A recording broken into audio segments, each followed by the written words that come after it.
여러분 반갑습니다. 우리 말씀을 전하기 전에 제가 잠시 기도하겠습니다. 하나님 감사합니다. 우리 세우신 교회 성도들과 함께 귀한 하나님의 말씀을 나눌 수 있는 기회를 주셔서 감사합니다. 오늘 전해지는 이 말씀이 우리의 심령에 들어가서 우리의 삶을 변화시키는 생명의 양식이 되게 하여 주시옵소서. 예수님의 이름으로 기도합니다. 아멘. 죄송합니다. 우리 목사님께서 소개하셨듯 저는 분당 우리 교회에서 협동 목사로 사역하고 있고 고려신학대학원에서 이제 기독교 윤리학을 가르쳐 왔으며 지금은 그 한국 기독교윤리연구원이라고 이제 기독교 윤리와 세계관, 철학을 이제 가르치는 일을 하고 있습니다.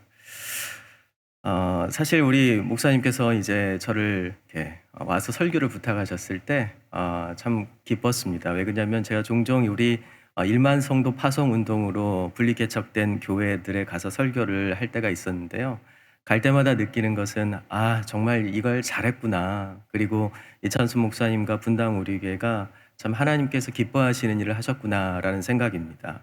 그리고 미약하지만 저도 이 일에 약 1년 반 정도 참여해서 이 일을 할 수 있었다는 거, 그리고 또 우리 목사님, 우리 담임 목사님 만날 수 있었다는 거 너무 감사한 일입니다. 이러한 어떤 인연으로 인해서 여러분들 뵙게 됐는데 오늘 말씀 통해서도 서로 깊은 은혜를 나누었으면 좋겠습니다. 아멘. 사실 오늘 이 설교를 준비하게 된 계기에 대해서 잠시 말씀드리고 싶습니다. 이 삶의 의미라는 주제는 어쩌면 너무 오래된 이야기처럼 들릴지 모르겠습니다. 요즘 젊은 사람들한테 삶의 의미라는 이야기를 한다는 게 좀 매우 진부하죠. 그런데도 제가 이 주제를 꺼내어서 오늘 살아가는 우리에게 꼭 들려드려야겠다 마음먹게 된 계기는 한 통의 전화 때문이었습니다. 몇 달 전이었는데요. 제가 한때 신학교에서 가르치던 제자 목사님이 오랜만에 저에게 전화를 주셨습니다. 반가운 마음에 얼른 받았죠. 하지만 수화기 너머로 들려오는 목사님의 목소리는 놀랄 만큼 차분하고 그리고 또 낙담한 것 같았습니다. 그분은 지방의 한 대도시의 교회를 섬기고 있었는데 다름 아닌 중고등부의 여름 수련회에 저를 강사로 초대하고 싶다고 말을 꺼냈습니다. 여러분도 알다시피 저를 매우 젊게 봐주셔서 감사하지만 이제 50입니다. 그래서 제가 청년부 수련회도 많이 섬기고 그리고 이 젊은이들과 젊은이 사역을 이 청년 사역을 거의 20년 넘게 했지만 사실 지금 가장 피하고 싶은 데는 중고등부 수련회예요. 중학생들 앞에서 설교하거나 강의한다는 것이 정말 두렵고 망설여지는 이 사람입니다. 그래서 제가 조심스럽게 사양하려고 했습니다. 그런데 목사님은 본인이 왜 저에게 이걸 요청하는지 그 이유에 대해서 저에게 담담하게 들려주셨습니다. 그 교회 중등부의 한 학생이 성적에 대한 비관으로 하지 말아야 할 선택을 했다는 것입니다. 그래서 학생들에게 삶이 의미 있다, 삶은 의미 있는 거다라는 말을 꼭 들려주고 싶다라는 거예요. 그 말을 듣고 저는 기독교 윤리학자이자 목사로서 더는 물러설 수가 없었습니다. 하루 종일 웃고 떠들어도 지치지 않는 나이의 학생이 바로 이 중학교 여학생들이죠. 도대체 어떤 마음이 있었길래 삶을 포기해야겠다는 생각을 했을까? 이런 정말 어려운 어떤 의문이 들었습니다. 그래서 저는 진부하고 재미없더라도 삶의 의미에 대해서 이야기해야겠다라는 결심을 했습니다. 그리고 제가 아직 끝나지 않은 이 여름에 이 계곡이 흐르는 산속의 작은 수련원을 제가 찾았습니다. 그곳에서 저는 아이들과 마주 앉아 제 이야기를 전했습니다. 강의가 끝난 후에 한 무리의 중학교 여학생이 제게 다가왔습니다. 이 중학교 2학년, 중학교 1, 2학년, 3학년 아이들은 그냥 쿡 찔러도 까르르 웃잖아요. 이 수줍은 얼굴로 목사님 너무 좋았어요. 여기 보세요. 목사님 말씀 다 적었어요. 하면서 공책을 저에게 내미는 거예요. 그 순간 제 마음이 얼마나 울컥했는지 모릅니다. 모르긴 몰라도 같이 함께 주일학교 하고 수련회 하고 어렸을 때부터 자라온 친구인데 그 친구를 잃은 슬픔이 얼마나 크겠습니까? 이 아이들이 이 공책을 적었을 때 그 마음은 어땠을까라는 생각이 드니까 제 마음이 울컥했죠. 올 상반기에 저는 여러 곳에서 설교도 하고 집회도 인도했습니다. 지금까지도 제 마음속에 그중에서 가장 또렷하게 기억이 남는 피드백이 두 가지가 있습니다. 아마 제가 오늘 설교를 끝나고 나가면은 여러분들 중에서 목사님 은혜 많이 받았습니다라고 저한테 말씀하시는 분들도 계실 거예요. 그런데 사실 그러한 것들이 기억나는 게 아니라 저에게 피드백을 해준 두 가지 사건이 저에게 가장 크게 기억이 남는데요. 하나는 바로 이 수련회에서 만난 여학생들이고, 다른 하나는 어떤 중학교 2학년 학생이 설교를 마치고 제가 자리에 앉으니까 제게 조심스럽게 다가와서 목사님 너무 좋았어요 라고 말하는 순간입니다. 이 중학생들이 그런 말을 해준다는 것은 놀라운 일입니다. 오늘 이 말씀을 통해 그래서 제가 여러분 앞에 다시 이 삶의 의미라는 주제로 설교를 해야겠다라고 마음을 먹은 것입니다. 오늘 이 말씀을 통해 여러분 한 사람 한 사람이 삶의 이유를 되찾을 수 있다면 좋겠습니다. 이미 찾고 또 열심히 살고 계신 분도 계시겠지만, 그게 지금 혹시 힘든 분이 계신다면, 또한 여러분의 주위에 그 의미를 찾지 못해서 방황하고 있는 여러분의 자녀들이나 형제들이나 친구들이나 또 여러분들이 사랑하는 사람들이 있다면 그 사람들에게도 이러한 어떤 메시지가 의미가 있었으면 좋겠습니다. 특별히 이 수가성 여인이 예수님을 마주했던 그 심정, 여러분도 오늘 그 여러분을 찾아오신 그분을 이곳에서 만나시길 정말 기대합니다. 삶의 의미에 대해서 연구한 여러 학자들이 있는데요. 이 삶의 의미는 지금 내 마음에 울림을 주는 것에서 나온다라고 이야기합니다. 그 울림이란 설레는 마음일 수도 있고 가슴이 짜릿짜릿한, 찌릿찌릿하게 조여오는 이 감각일 수도 있습니다. 예를 들어서 오늘 친구와 함께 밤새 공을 차다가 숨이 턱 막혀오면서 웃던 기억. 여러분 어렸을 적 그런 기억이 있죠. 그리고 혹은 사랑하는 사람에게 받은 짧은 한마디가 더 오래 그리고 더 깊게 우리의 삶을 지탱해주는 울림이 된다는 것입니다. 이것을 바로 우리는 의미 충족 경험이라고 부릅니다. 어떤 일을 하면 이 전율이 있는 일, 그 일을 생각할 때 마음이 다시 뜨거워지는 경험, 그 경험이 쌓이면서 사람들은 살아갈 힘을 얻게 된다는 것이죠. 사실 1만 성도 파송 운동 그리고 또 여러분의 교회가 있게 된 것도 바로 이 울림 때문이었습니다. 가슴 찌릿찌릿한 심장이 뛰는 경험 때문이었다고 제가 단연코 말씀드리고 싶은데요. 왜 그러냐면요. 1만 성도 파송 운동을 시작하기, 여러분들이 개척하기 바로 2년 반 전, 이 멘토 목사 6명을 모아놓고 이천수 목사님은 약 2시간 넘게 왜 이 일을 해야 되는지에 대해서 저희들에게 설명을 해주셨습니다. 그리고 난 다음에 그 다음 주에도 저희를 불러놓고 그것을 몇 시간 동안 설명을 하셨습니다. 그리고 난 다음에 저희들한테 이렇게 얘기를 하셨어요. 이 목사, 누구 목사, 각자 저희들의 이름을 부르면서 혹시 심장이 뛰지 않나? 가슴이 찌릿찌릿 조여오지 않나? 심장이 뛰지 않으면 참여하지 않아도 되네. 저희들한테 그렇게 얘기했습니다. 그래서 저희들은 모두 다 심장이 뜁니다. 심장이 안 뛰면 죽잖아요. 그렇지만 그보다 훨씬 빠르게 그리고 진동하는 이 울림이 있었던 거죠.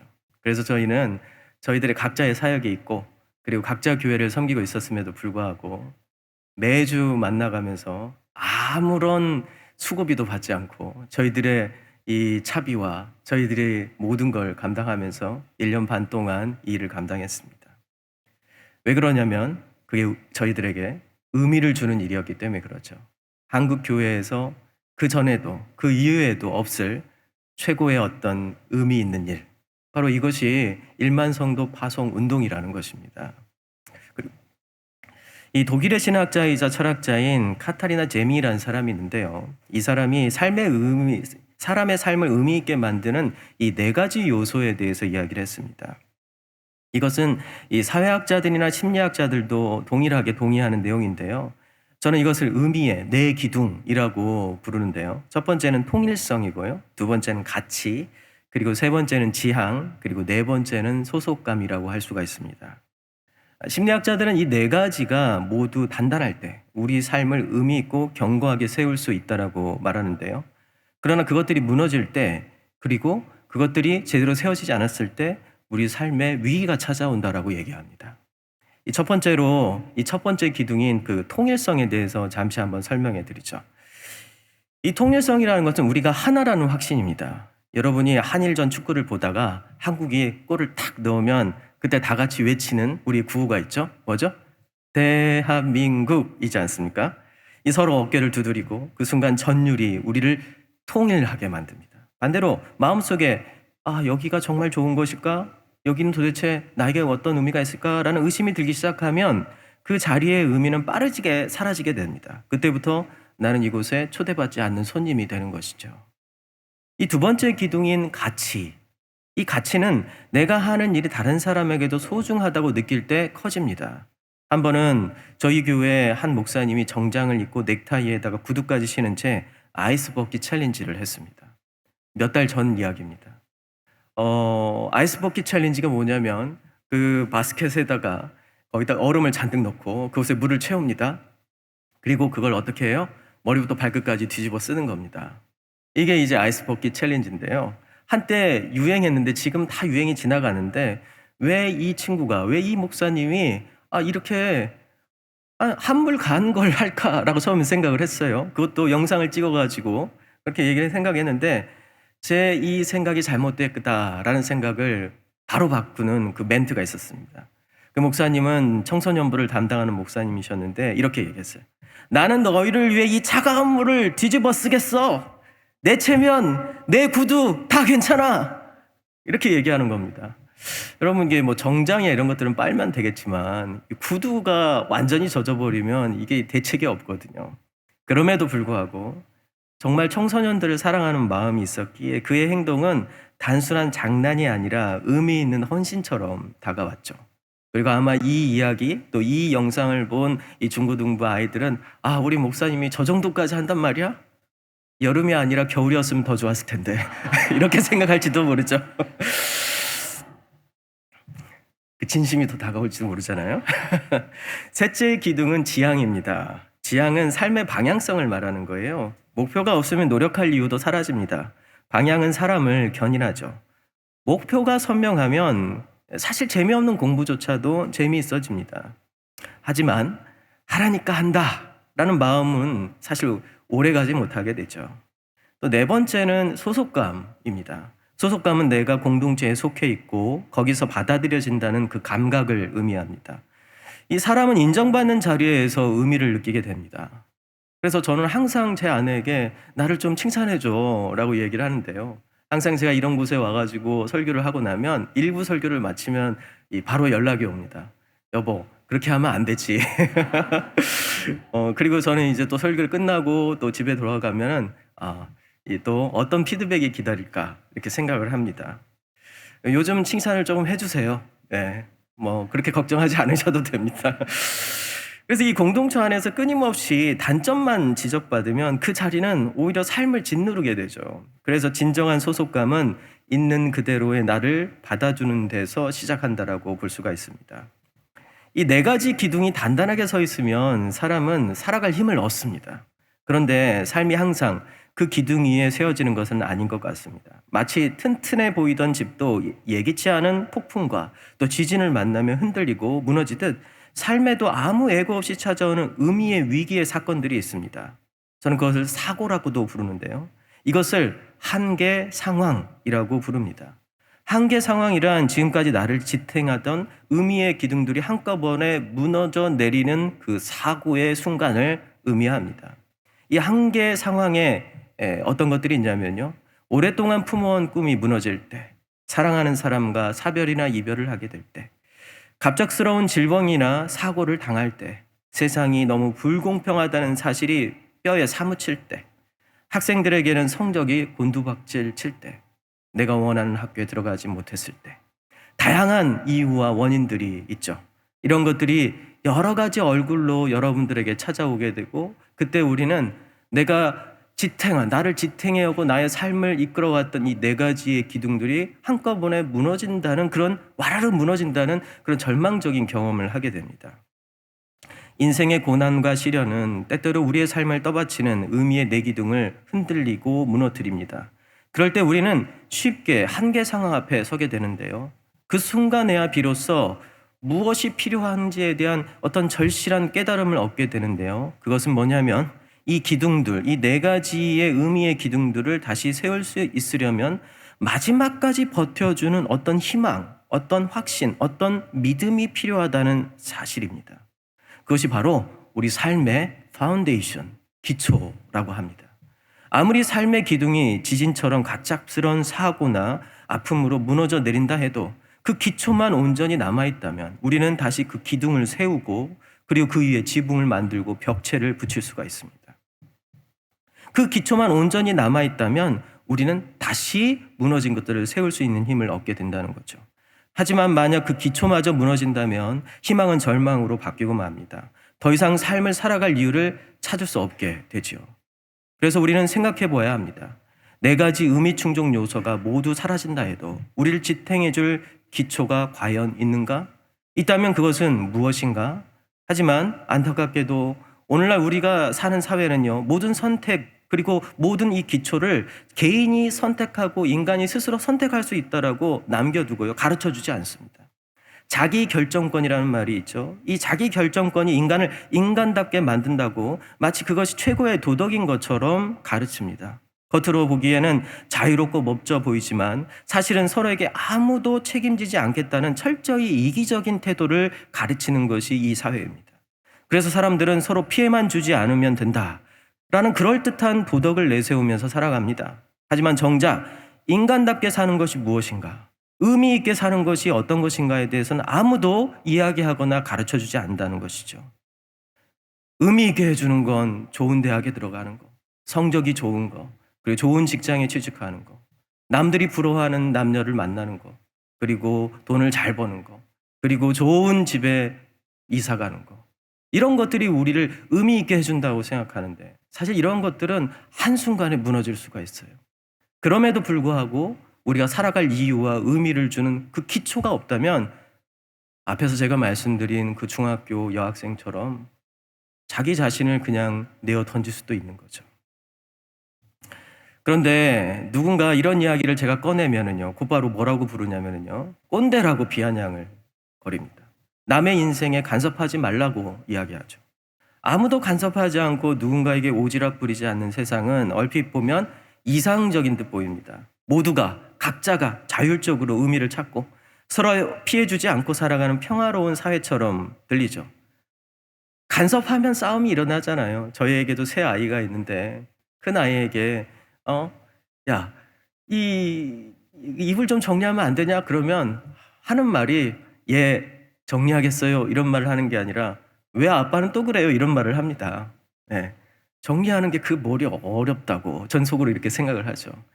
그 친구와 제 아들과 제 딸과 평화롭게 지내는 것은 딱 한 가지입니다. 아무 말 하지 않는 거예요. 아무 간섭하지 않는 거는 네가 알아서 해라. 그런데 가만히 봐도 절대 알아서 하지 않습니다. 아마 저희 부모님도 저를 보고 그렇게 생각하셨을 것 같아요. 현실이 그렇지 않다는 거예요. 자율적으로 의미를 찾고 서로에게 피해 주지 않고 살아가는 그런 평화로운 사회가 있을 것 같은데 현실은 그렇지 않습니다. 자살과 절망사가 가장 높은 나라를 들여다보면요, 안타깝게도 그 나라들은 각자의 자율성을 존중한다고 이야기하는 서구 유럽과 아시아의 가장 부유한 나라들입니다. 그리고 그 가운데 단연 1위는 바로 우리가 살고 있는 이 대한민국입니다. 절망사와 자살이 제일 많은 나라예요. 겉으로는 나이스하고 쿨한 사회지만 실제로는 누구도 타인의 고통에 귀를 기울이지 않는 절망이 깊어지는 사회, 바로 우리가 살고 있는 이 대한민국의 현 주소입니다. 오늘 읽은 요한복음 4장에는요, 한계 상황 속에서 이 의미 충족의 네 기둥을 잃어버린 한 사람이 등장합니다. 예수님은 그 사람을 만나시기 위해 당시 유대인들 사이에서 금기시되던 일을 일부러 선택하셨습니다. 그것도 홀로 서둘러 가시면서 말이죠. 말하자면 부정적인 언어이지만 오지랖이라고 이야기할 수 있습니다. 예수님의 오지랖이 얼마나 극성스러운지 성경을 읽어보면 금세 알 수가 있습니다. 세상의 눈에는 쓸데없는 참견처럼 보였을 그 발걸음은 사실 한 사람을 살리기 위한 집요한 사랑에서 비롯되었습니다. 그분이 만나고자 하신 이는 사마리아 땅 수가성에 사는 한 여인이었죠. 그녀는 5번이나 남자에게 버림받은 불쌍한 여인이었습니다. 사람의 시선을 피하느라 가장 더운 정오에 먼저 우물까지 걸어가 물을 길러야 했던 사람이고요. 그 고단함 속에서 그녀는 이미 마음의 문을 굳게 닫았습니다. 누군가 다가와 도와주겠다고 해도 그 손길이 부담스럽고 두려운 사람이었습니다. 그런데 예수님은 바로 이 시간, 이 우물로 가셨습니다. 물동이를 들고 온 그녀에게 오지랖스럽게 말씀하십니다. 내가 주는 물을 마시는 자는 영원히 목마르지 아니하리니 그 속에서 영생하도록 솟아나는 샘물이 되리라. 이 말씀은 단순한 위로가 아니었어요. 삶의 의미를 지탱하던 내 기둥이 모두 무너져도 살아야 하는 이유가 여전히 있다라고 지금 그녀에게 선언하고 계신 겁니다. 오늘 우리는 이 장면 속에서 예수님의 오지랖이 조금 더 그 어떤 것인지 조금 더 한번 깊숙이 들어가 볼까 합니다. 예수님의 오지랖의 첫 번째는요, 이 수가성으로 가는 길에 있었습니다. 여러분, 성경은 예수님이 사마리아로 가셨다라고 전하고 있어요. 당시 예루살렘에서 갈릴리로 가는 방법이 3가지가 있습니다. 예수님께서 지금 예루살렘에서 갈릴리로 가고 있는데요, 이 동쪽의 요단강을 따라서 가는지 아니면 서쪽에 이 지중해 연안을 따라서 이렇게 올라가는 겁니다. 그러나 가장 단거리는 이 사마리아를 관통해서 가는 길이 가장 단거리입니다. 그런데 유대인들은 사마리아 땅을 통과하는 방법을 가능한 한 피했습니다. 그래서 멀리 둘러서 갔습니다, 다들. 그 땅을 지나가야 할 때는 먼 길을 돌아가더라도 이 발끝조차 그 사마리아에 들이지 않으려고 했던 것이 유대인들의 태도였습니다. 사마리아 사람들은 혈통도 종교도 섞였다는 이유로 유대인들에게 철저히 배척당했고요. 그리고 유대인들은 사마리아인들을 개취급했습니다. 개라고 불렀어요. 저 더러운 자들, 우리가 그 더러운 자들과 함께 한다는 것은 있을 수 없다, 이렇게 얘기했죠. 이 두 사이에는 마치 넘을 수 없는 벽이 가로막혀 있는 듯 했습니다. 그런데 예수님은 그 벽을 똑바로 향해 걸어가셨던 거죠. 마치 오래 닫혀있던 문을 두드리듯 사람들이 피했던 길을 일부러 택하셨던 겁니다. 유대인들은 예수님을 보면서 뭐라고 생각했을까요? 저 사람은 굳이 왜 저 사마리아를 관통한다는 거야. 그의 제자들, 예수님의 제자들, 그 유대인들이잖아요. 그들은 어떻게 생각해요? 아니, 우리 선생님은 왜 굳이 이 사마리아를 관통해 가겠다는 거야. 정말 이해할 수가 없다. 그러나 그것은 예수님의 이 여인을 향한 오지랖 때문이었다는 거예요. 이 두 번째 오지랖은 바로 이 우물과 관련이 있습니다. 이 성경은 예수님이 여인을 찾아간 시각을 6시라고 기록합니다. 오늘날 시간으로 환산하면 정오 12시죠. 중동의 정오는 한국의 한낮보다 훨씬 뜨겁습니다. 숨을 들여 마시기조차도 뜨거운 이 공기들이 있죠. 그런데 한 여인이 이 머리에 물동이를 이고 천천히 오고 있습니다. 그녀는 성 안에서도 우물이 있었지만 그곳으로 가지 않고 일부러 성 밖에 있는 우물을 선택해서 나왔던 것입니다. 그것도 한낮 정오예요. 아침과 저녁 사람들이 붐비는 시간도 피했습니다. 왜일까요? 그녀는 사람들의 시선이 두려웠기 때문입니다. 서로 수군거리는 소리, 가볍게 던지는 비아냥, 눈빛 한 번에도 숨이 턱턱 막혀오는 순간이 있었습니다. 그래서 그녀는 아무도 없는 한낮, 성 밖 먼 우물로 가기로 작정한 것이죠. 그런데 예수님은 이 여인이 왜 정오의 뜨거운 햇빛 아래서 물을 길러야만 했는지 그냥 보고 계시거나 그냥 가만히 옆에 있는 게 아니라 그곳에 가셔가지고 그의 상처를 후벼 팝니다. 파헤쳐요. 마치 덮어둔 상처를 다시 열어보는 듯합니다. 사람들은 속으로 수군거렸죠. 사람들은 속으로만 이 여인에 대해서 수군거렸어요. 그런데 예수님은 대놓고 이 여인에게 말했습니다. 저는 이런 오지랖을 MBTI 성격 유형 어디에서도 찾을 수 없는 대왕 울트라 T일 것이라고 확신합니다. 사실 여러분들 MBTI를 아시는 분도 있고 모르시는 분도 알겠지만 T는 그 주변의 상황과 주변의 고려 없이 그냥 자기가 하고 싶은 말을 그냥 해버리는 사람, 이런 사람을 T라고 하거든요. 저도 이 T 성향이 좀 있어가지고 매우 저희 아이들한테 핀장을 많이 듣는데 이 예수님은 정말 대왕 울트라 T인 것 같아요. 예수님의 말씀 한번 들어볼까요? 예수님이 이렇게 얘기했어요. 이 여인에게 네 남편을 불러오라. 갑자기 여인이 대답합니다. 저에겐 남편이 없습니다. 예수님 말씀하세요. 내게 남편이 5이 있었고 지금 있는 자도 네 남편이 아니야. 내 말이 오라.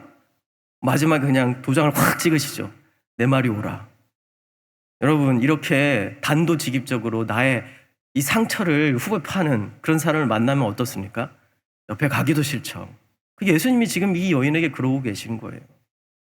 많은 사람들이 이 구절을 보고 이 수가성 여인을 부도덕한 여자라고 판단을 합니다. 하지만 당시 사회를 좀 이해를 하면 이 이야기는 달라져요. 이 시대의 여자는요, 이혼을 결정할 권리가 없었습니다.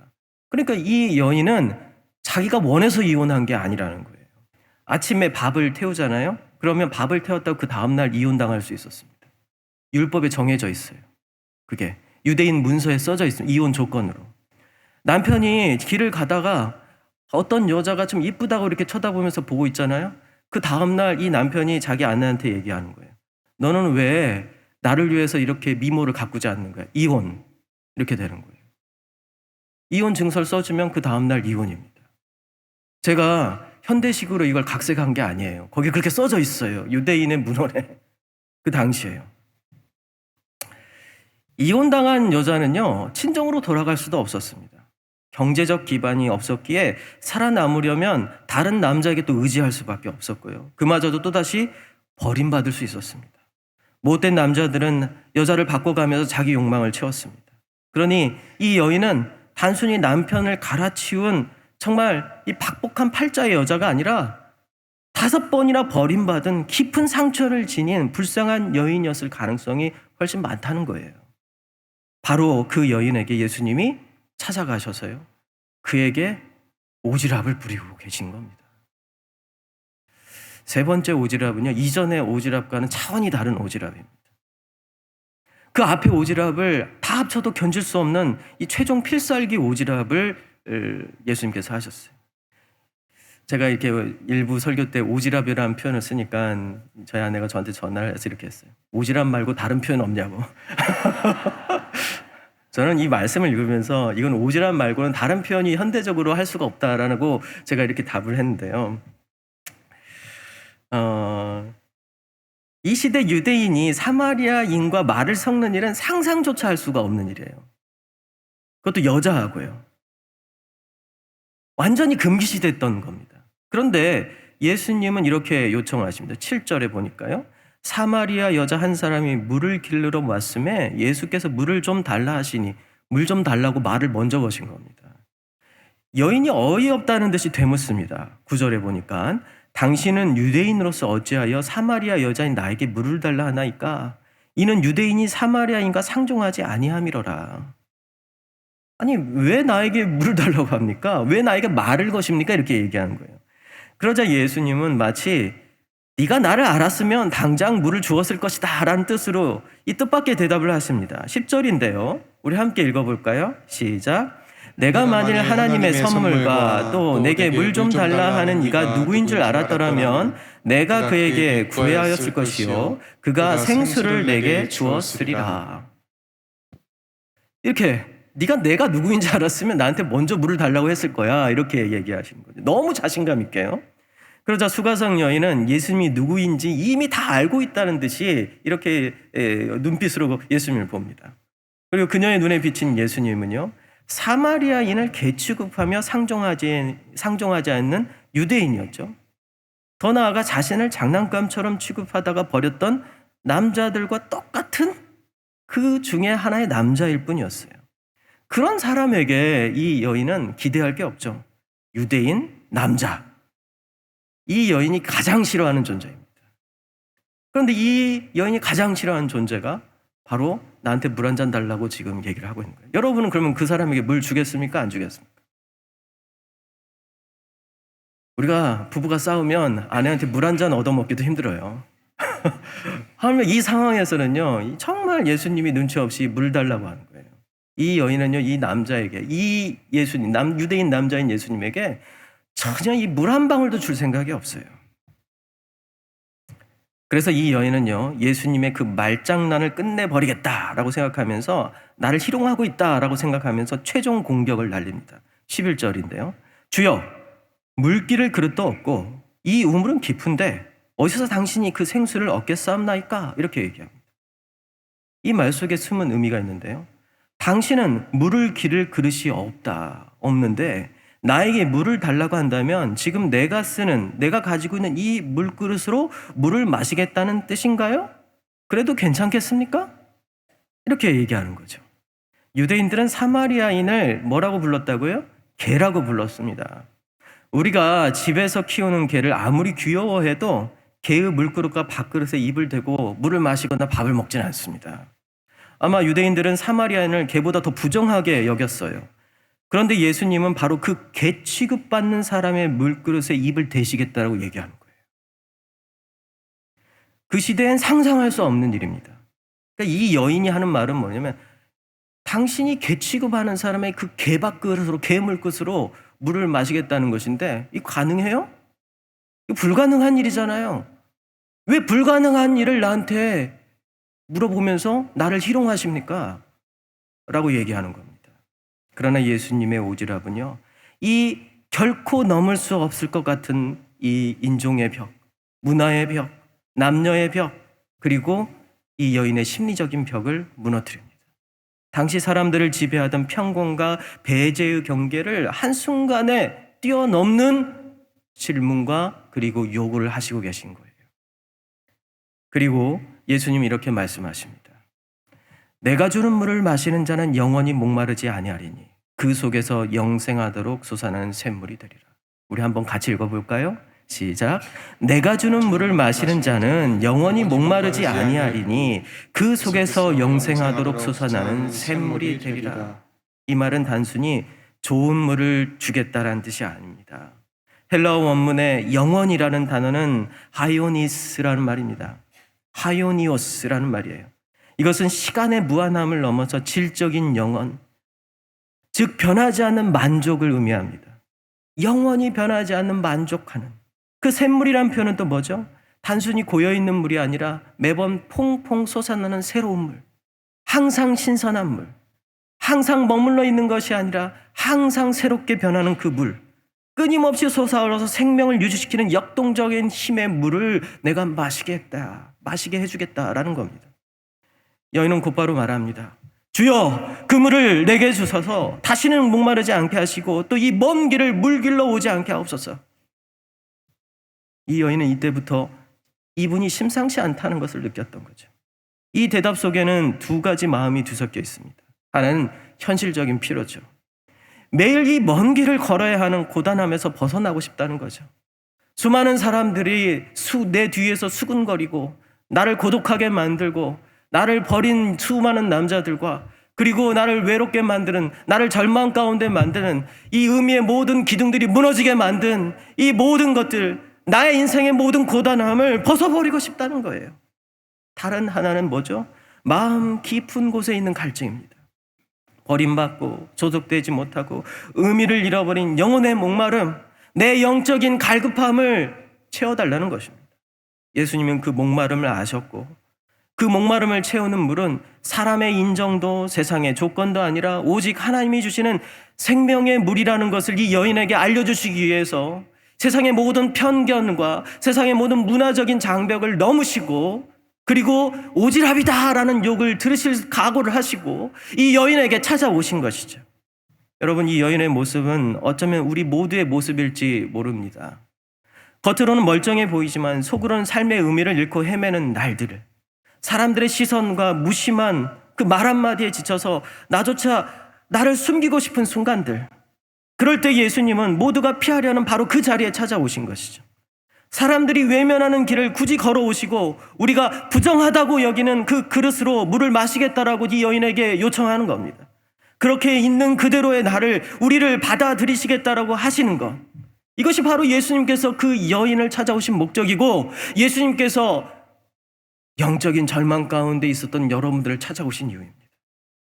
왜 그렇게 우리를 찾아오시고 왜 그렇게 예수님은 이 여인을 찾아오셨을까요? 앞에서 말씀드린 네 가지 기둥, 의미의 네 가지 기둥, 통일성, 가치, 지향, 소속감, 이런 것들은 우리의 삶을 든든히 붙들어주는 기둥입니다. 그러나 때론 이 네 가지 모두 무너질 때가 있다고 말씀드렸습니다. 그럼에도 불구하고 우리는 여전히 살아야 할 이유가 있는데요, 예수님이 그렇게까지 오지랖을 부리셔야 했던 이유가 바로 거기에 있습니다. 첫 번째 이유는요, 우리가 하나님의 형상대로 지음받은 존재라는 사실입니다. 인간에 대해서, 세상에 대해서 창조하실 때 성경은 태초에 하나님이 천지를 창조하시니라 라고 이렇게 시작합니다. 그리고 이 창조의 마지막에 이렇게 말씀하십니다. 하나님의 형상대로 사람을 창조하시고. 이 말씀은 단지 창조 이야기 속의 한 구절이 아닙니다. 우리의 존재, 우리가 존재 그 자체로 의미 있는 존재라는 아주 본질적인 선언을 하나님께서 태초부터 하셨다는 거예요. 우리는 무언가를 이루어야만, 누군가의 인정을 받아야만, 어떤 역할을 감당해야만 비로소 가치 있는 존재가 아니라는 것입니다. 성취가 사라져도, 사람들이 몰라줘도, 역할이 사라져도 우리는 여전히 하나님의 형상대로 지음받은 존재라는 거죠. 이 사실 하나만으로 우리는 이미 귀하고 소중한 존재라는 것입니다.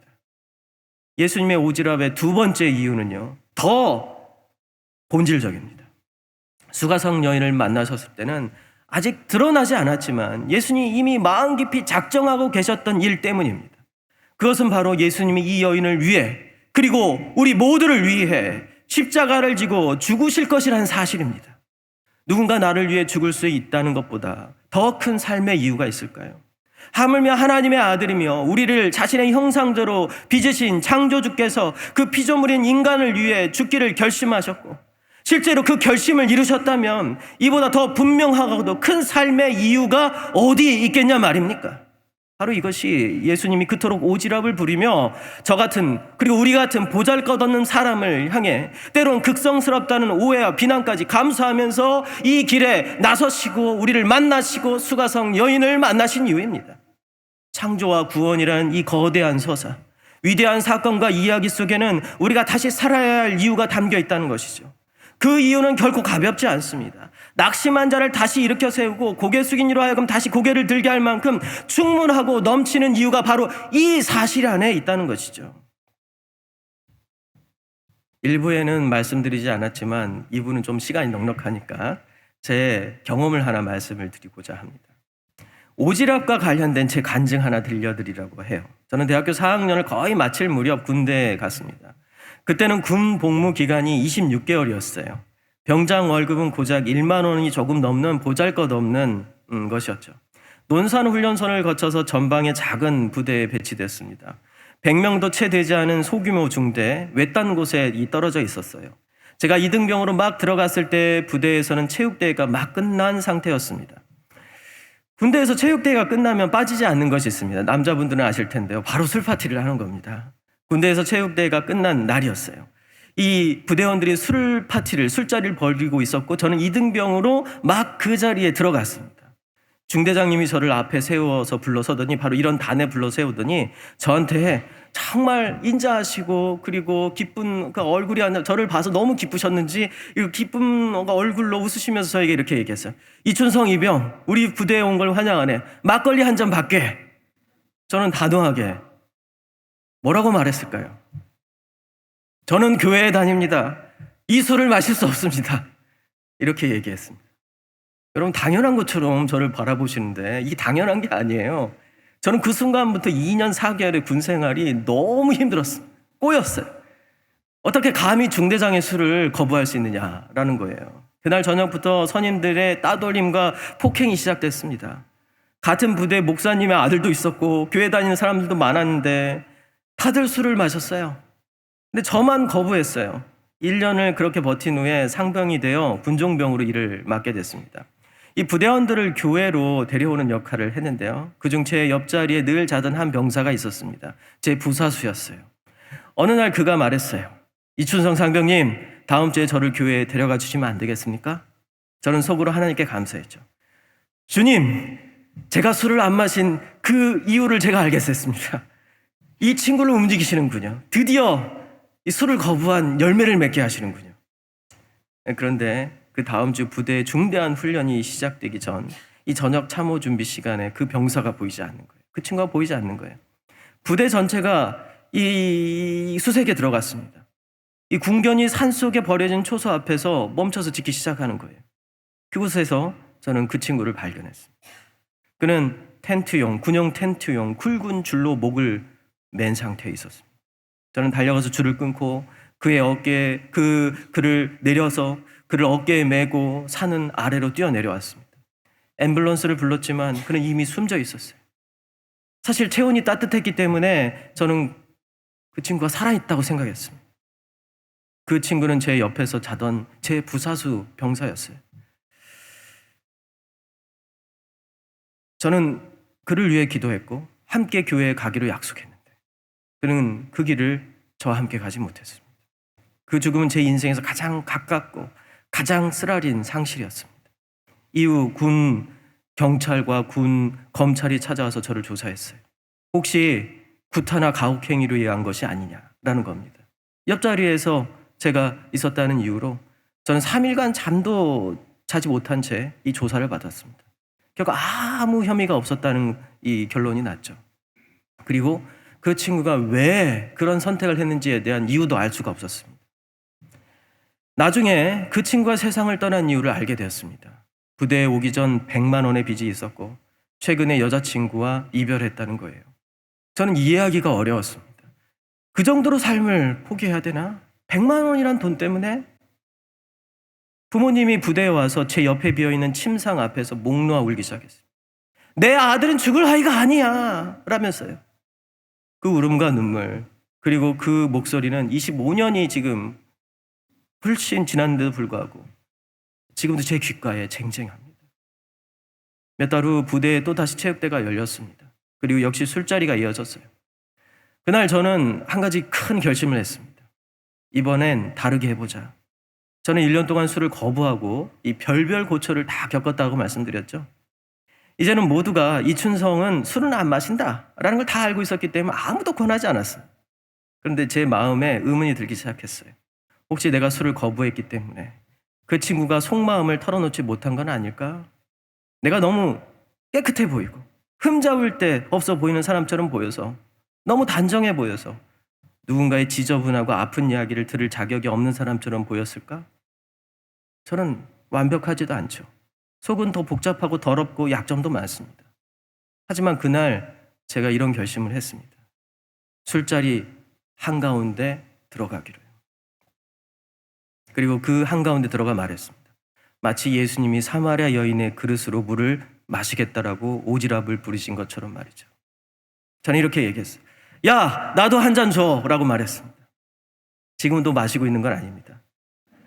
부대원들이 놀란 표정으로 물었습니다. 진짜입니까? 그래 줘. 첫 잔이 목을 타고 내려갔습니다. 처음으로 제가 마셔본 술이었어요. 입에서 목구멍 그리고 위까지 뜨겁게 번지는 그 감각을 느낄 수 있었습니다. 그 순간의 이질감과 낯섦이 아직도 기억이 나요. 그런데 놀라운 일이 벌어졌습니다. 딱 한 잔을 마셨어요. 소주 딱 한 잔을 마셨는데 전 부대에 소문이 났어요. 그 딱 한 잔 때문에. 그리고 그 다음부터 사람들이 저를 찾아오기 시작했습니다. 그 술 한 잔이 제게 닫혀있던 문을 열었습니다. 부대 안에서 성경 공부 모임이 시작이 됐습니다. 사람들이 하나둘 제 곁에 몰려들었습니다. 술자리를 계기로, 참 이상하지만 술자리를 계기로 저는 부대 안에서 성경을 가르치기 시작했어요. 그 중에는 운동권에서 막 북한의 주체 사상을 공부하던 사람들도 있었는데 훗날 예수님을 믿고 제주도에 있는 기독교 공동체 열방대학에 가기 위해서 병사인 저에게 추천서를 부탁한 선임병도 있었습니다. 또 어떤 이는 기독교 신문의 기자가 되었고요. 어떤 이들은 지금 평생 신앙의 길을 걷고 있습니다. 올해는 광복 50주년이자 한국 선교 140주년을 기념하는 해입니다.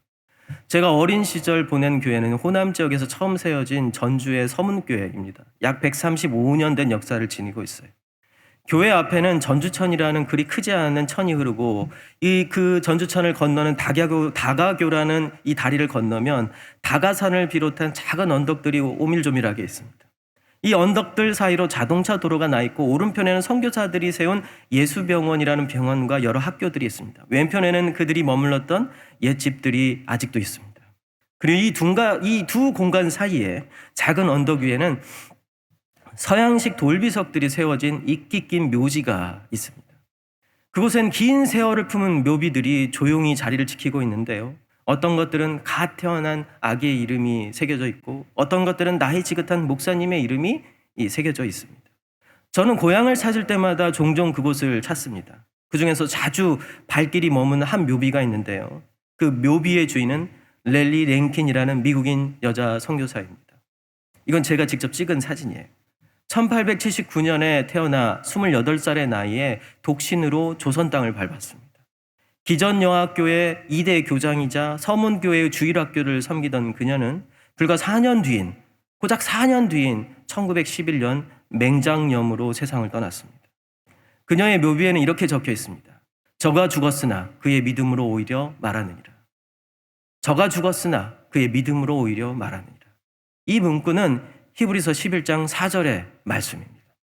믿음으로 아벨은 가인보다 더 나은 제사를 하나님께 드림으로 의로운 자라 하시는 증거를 얻었으니 하나님이 그 예물에 대하여 증언하심이라. 그가 죽었으나 그 믿음으로써 지금도 말하느니라.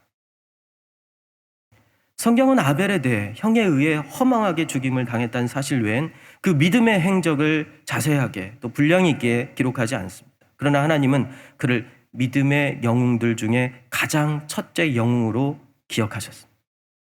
이 짧고 조용한 구절 속에 하나님께서 사람을 어떤 기준으로 기억하고 계신지를 잘 보여줍니다. 아마도 랭킨 선교사의 동료 선교사들은 그녀의 짧은 삶과 4년이란 그 짧은 사역이 사람들의 기억 속에서는 곧 사라질지라도 하나님께서는 그녀를 기억하신다는 사실을 믿었던 것 같습니다. 그래서 이 말씀을 묘비에 새겨 넣은 것이죠. 이름도 업적도 기념할 만한 무언가도 남기지 못한 한 선교사의 삶.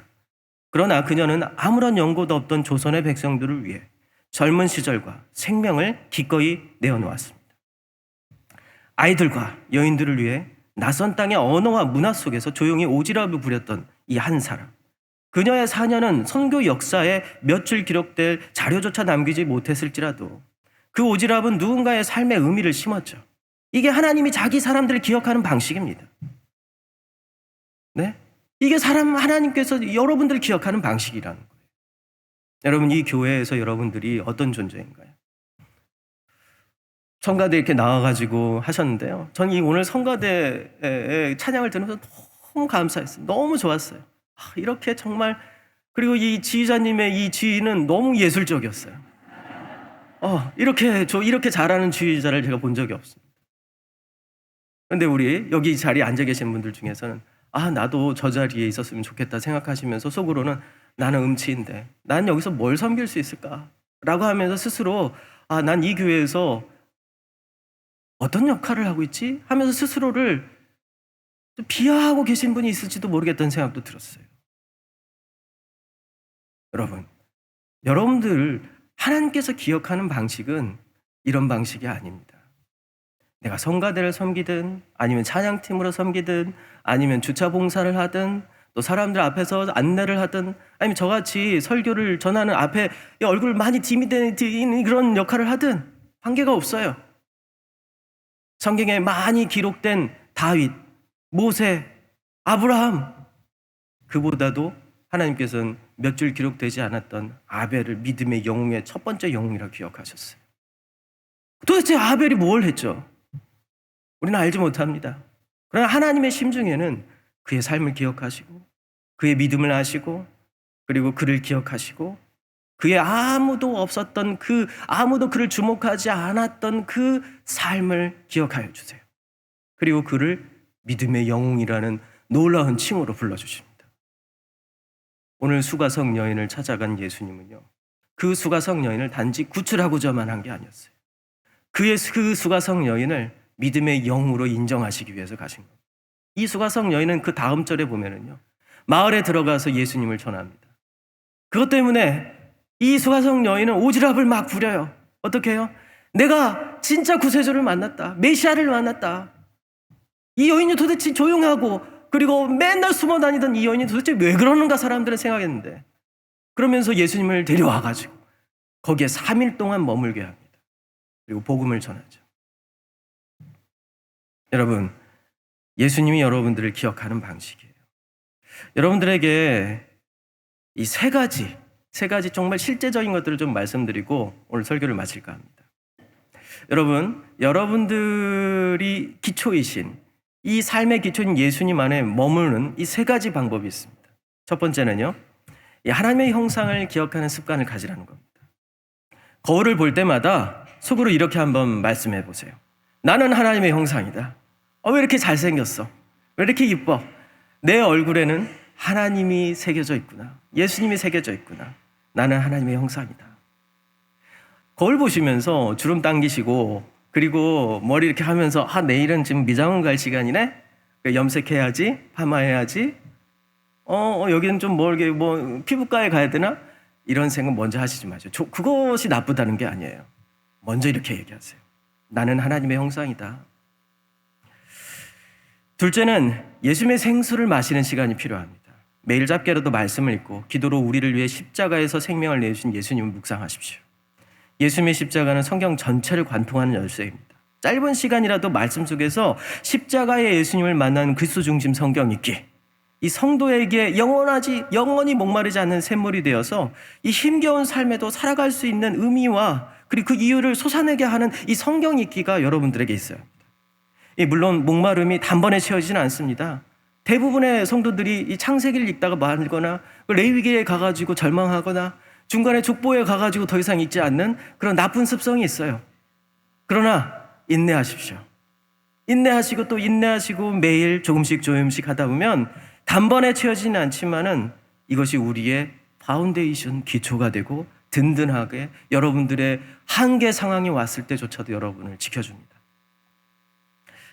마지막으로 여러분들의 다른 사람의 울타리가 되어주는 겁니다. 나를 지켜주는 울타리이자 기초이신 예수님을 여러분들은 경험했죠. 이런 사람들은 다른 이의 울타리와 기초가 되어줄 수 있습니다. 혼자 버거워하는 친구, 삶의 의미를 잃어버린 지인이 있다면 그 옆에 조용히 있어주는 것만으로 그들을 지켜주는 울타리가 됩니다. 제가 좋아하는 드라마가 있는데요. 이 정신병동에도 아침이 와요라는 드라마입니다. 최근에 저는 이 드라마를 다시 한번 봤습니다. 그러면서 인상 깊은 대화가 있었는데요. 이 마음이 무너지는 병인, 이 정신병자들을 돌보는 이 간호사가 오히려 마음이 무너져서 우울증에 걸리자 이 주인공 간호사를 위해서 그 주변에 아끼던 사람이 이렇게 말을 했습니다. 저는 간호사님의 우산이 되고 싶지 않아요. 저는 간호사님이 비를 맞을 때 같이 옆에서 맞아주는 존재가 되고 싶어요. 사실 인간은 누구나 누구의 기초나 울타리가 되어줄 만큼 그렇게 훌륭한 존재가 아닙니다. 나약한 존재죠. 그러나 진정한 울타리와 기초이며 우산이신 예수님을 경험한 사람은 최소한 누군가의 아픔을 외면하는 것이 아닌 그 옆에서 같이 울어주고 웃어주는 일을 할 수 있다는 겁니다. 바울은 로마교회 성도들에게 이렇게 부탁했어요. 즐거워하는 자와 함께 즐거워하고 우는 자들과 함께 울라. 즐겁게 해주고 울음을 그치게 해라 이렇게 얘기하지 않았어요. 즐거워하는 자들과 함께 즐거워하고 우는 자들과 함께 울라. 누군가 비를 맞고 있으면 비를 같이 맞아주라는 겁니다. 우리는 솔루션을, 해결책을 줄 수 있는 그런 위대한 존재가 아니지만 그러나 그 솔루션을 경험한, 그 해결책을 경험한 그분을 만난 사람들이에요. 그리고 그분을 소개시켜주기 위해서 우리는 아파하는 자들과 웃는 자들과 함께 아파하고 울고 웃어줄 수 있다는 거예요. 여러분, 우리 삶의 의미를 부여하는 네 가지 기둥, 통일성, 가치, 지향, 소속감, 이것들이 우리의 삶을 단단하게 세워줍니다. 그러나 때로는 그것이 무너지는 한계 상황이 닥치기도 합니다. 그때 우리를 붙들고 무너지지 않게 하는 것은 변하지 않고 영원한 기초이신 예수 그리스도입니다. 그분은 스스로 하나님의 아들이라는 영광을 버리시고 낮아서 인간이 되셨습니다. 히브리서에 이렇게 쓰고 있어요. 그러므로 우리에게 큰 대제사장이 계시니 승천하신 이 곧 하나님의 아들 예수시라. 우리가 믿는 도리를 굳게 잡을지어다. 우리에게 있는 대제사장은 우리의 연약함을 동정하지 못하실 리가 아니요 모든 일에 우리와 똑같이 시험을 받으신 이로되 죄는 없으시로다. 그러므로 우리는 긍휼하심을 받고 때를 따라 돕는 은혜를 얻기 위하여 은혜의 보좌 앞에 담대히 나아갈 것이니라. 아멘. 이제 우리는 이 말씀에 의지하여 우리가 하나님의 형상대로 지음받은 존재임을 담대하게 선포해야 합니다. 그리고 그 예수님께 자신의 생명을 내어주심으로, 그 예수님께서 자신의 생명을 내어주심으로 우리를 죄와 사망에서 구원하시고 영원히 목마르지 않고 죽지 않게 하는 생수를 주셨다는 사실을 인지해야 합니다. 십자가는 곧 그리스도인에게 영원히 솟아나는 생수의 근원이라는 것입니다. 그렇다면 이것이야말로 우리가 하나님의 형상대로 지음받았다는 사실, 그리고 인류의 창조자이시다. 그리고 우리를 위하여 인간이 되신 하나님께서 우리를 위해 죽으셨다는 이 두 가지 사실이 우리를 살게 하고 우리를 의미 있게 하고 우리의 인생을 풍성하게 하지 않을 이유가 어디 있겠습니까?